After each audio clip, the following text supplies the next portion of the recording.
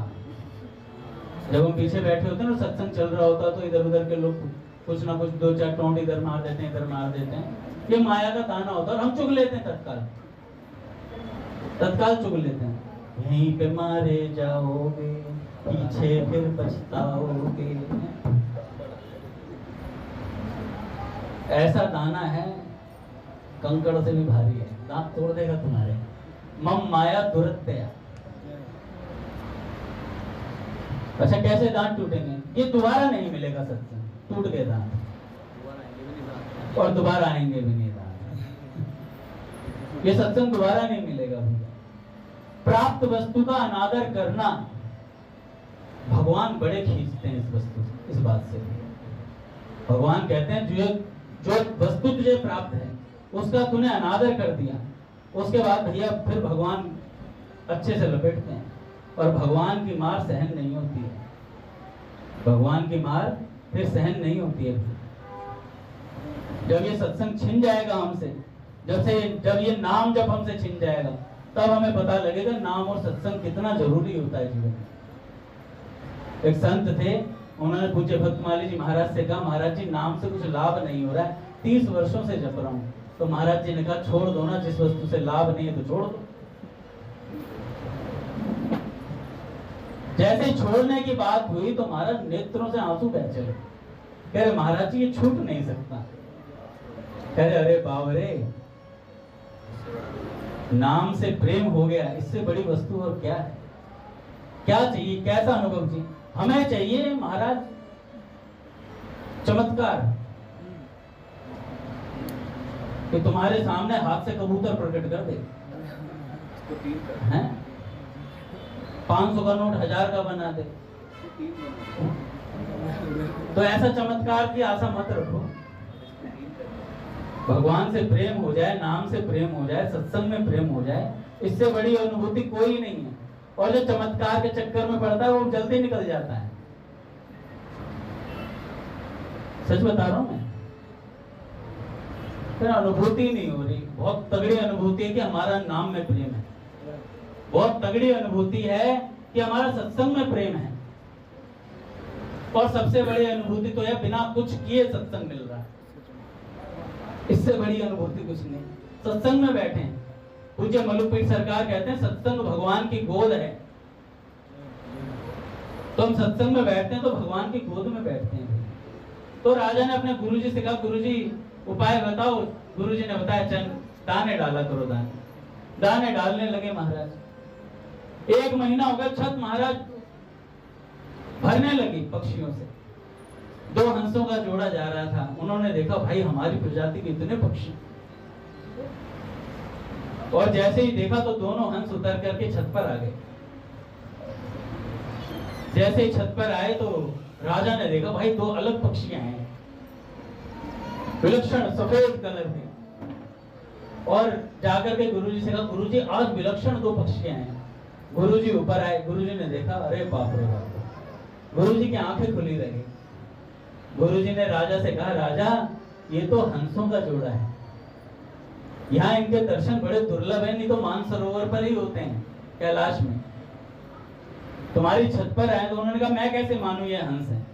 तो उन्होंने कहा कि नीर चीर का विवेक होता है, दूध ला के रखो इनके सामने। तो जैसे ही रखा तो उन्होंने दूध और पानी को अलग अलग कर दिया महाराज। और जैसे ही ऐसे देखा तो गुरुजी ने कहा, बेटा बात समझ में आई? तो राजा ने कहा, गुरुजी नहीं समझा दीजिए, नहीं समझा दीजिए। तो उन्होंने कहा, देख मैंने सिर्फ तुझे दाने डालने के लिए कहा था, तूने पक्षियों को दाना डालना शुरू करा तो देख तेरी छत पर आज हंस आ गए। और इसी तरीके से अगर तू संतों की सेवा में लग जाएगा तो एक दिन तेरे द्वार पर परमहंस पधारेंगे। और उसी दिन से महाराज राजा संतों की सेवा में लग गया। ऐसे ही भक्त हुए भक्तमाल के भीतर चीधर भगत, और उनकी पत्नी थी चीधरानी। दोनों के यहाँ पर एक संत पधारे, श्री पीपाजी महाराज और उनकी पत्नी सीता सहचरी जी। जब पधारे तो महाराज इतनी सेवा करते थे, उनके घर पर धन धान सब कुछ खत्म हो गया था।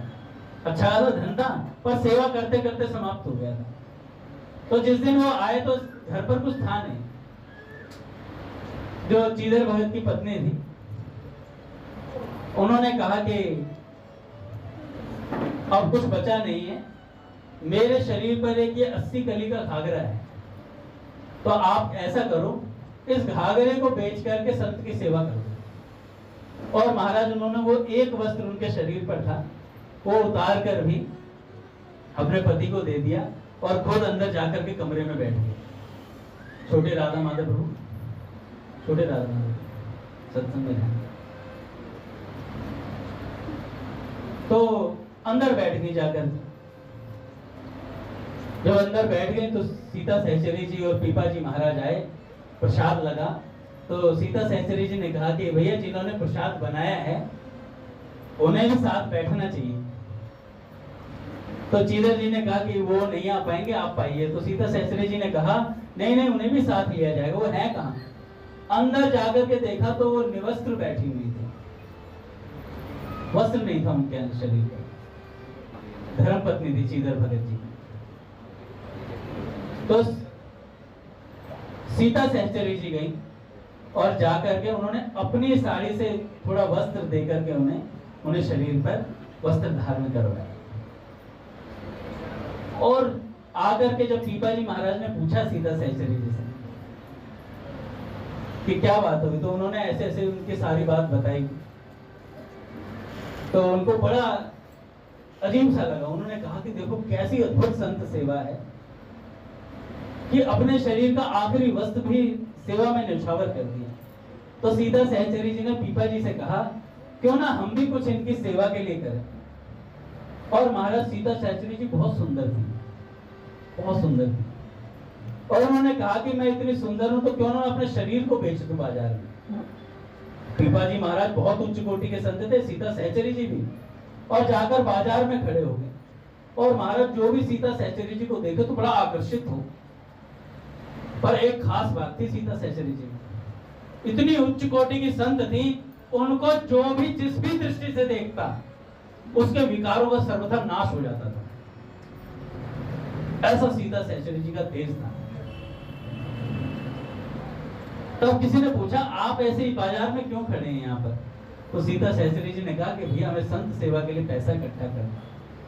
इतनी बात बोली भैया, भंडार के भंडार लग गए पीपा जी महाराज के सामने और सीता सहचरी जी के सामने। लोग ला ला करके अन्न देने लगे, धन देने लगे। फिर जाकर ये सारा इकट्ठा करके चीदर भगत जी को दे दिया उन्होंने। कहा कि अब करो संतों की सेवा। ऐसा विलक्षण भाव रहता है।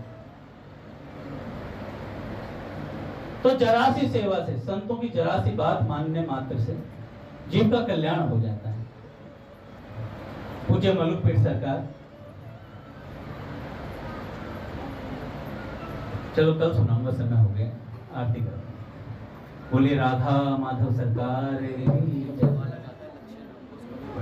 एक बालक आता है लक्ष्य नाम का, उसका बर्थडे है। कौन है? अच्छा, लक्ष्य को बहुत बहुत बधाई हो। मैं हरियाणा का, मैं ब्रज को आरती करने बहुत भी है। लक्ष्य प्रभु की माता जी भी आई है आज। बहुत बहुत शुभकामनाएं जन्मदिवस की।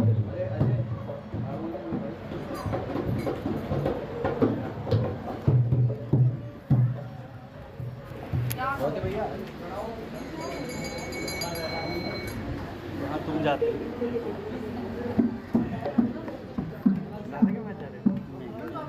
मैं तो नहीं जाता।